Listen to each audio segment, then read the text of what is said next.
I'm an engineer by background, and I've had a career of 35 years with Shell. Lastly, I will provide a reference and a tool that you can consult and use.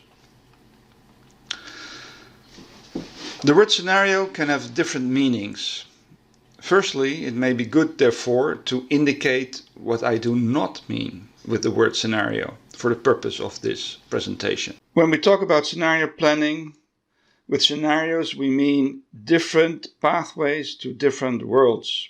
So, of course, this is related to and overlaps with risk analysis, but not in a very quantified way. Scenario planning is really used to get to grips with the future, what you can call systemic risks that an organization may be exposed to. So scenario planning is really a heuristic approach for getting to grips with the complexity of the external environment. The scope of a scenario is bounded by a certain geographic area. Ultimately, they should be used within a decision-making framework, especially for strategy development. On the one hand, you do not want to get trapped in a tunnel vision. You could become more quantitative by looking at investment decision metrics against the backdrop of different scenarios. How, for example, would a particular investment opportunity fare under scenarios A and B? There's more to say on this topic, but in the interest of time, I will leave it at this. So this is not an approach I would recommend. So this was a brief reflection on what has happened to the euro in the last 2 decades. Not with the idea that history will repeat itself, but to get a better understanding of the causes of various events and trends and the linkages between them. So in this example, we show this research question as a pink diamond, the future role of the euro. Clearly, a driving force will be formed by the future ECB policies, the policies of the European Central Bank.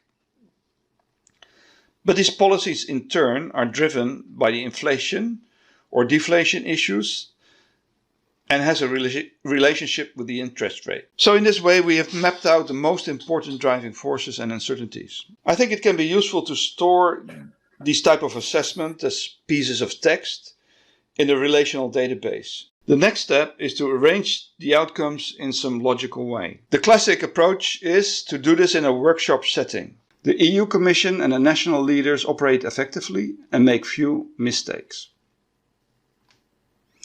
Then the Westphalia scenario. The EU financial recovery program does not help much, and there is further divergence between economies. Various new crises, it does not make sense to assign probabilities. So let's go back to our example of the euro scenarios. That understanding is facilitated by a scenario planning exercise that I have briefly discussed.